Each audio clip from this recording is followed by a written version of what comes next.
Hi guys, it's Rai again. Na-miss ko kayo, na-miss nyo ba ako? Charot. Maraming ganap this past few days guys. And napadalas yung tambay natin sa TikTok live. Sa mga di pa naka-follow sa akin sa TikTok, follow nyo naman ako guys. Pwede tayo ninyo magkwentuhan through live guys.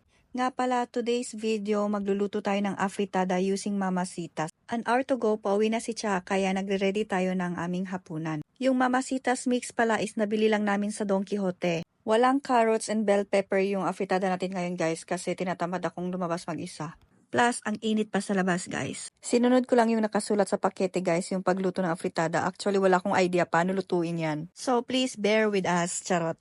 Dito talaga ako sa Japan natutong magluto. Naging cowboy sa Pinas guys kung anong meron yun ang niluluto. Kung nasa abroad kayo guys, mas nakakatipid talaga yung magluto kaysa bibili sa labas. Pero minsan talaga nakakabili kami sa labas at nakakain kami sa labas lalo na kapag wala ng oras. So no choice talaga. So ayan, dumating na si Cha at nagpi-plating na tayo ng ating rice. And paluto na rin yung afritada natin na walang carrots and bell pepper, charot. While plating our food guys, nag-half bath muna si Cha. Naging rule na talaga namin yan guys na kapag galing ka sa work, dapat need mo mag-half bath, need mo magbihis.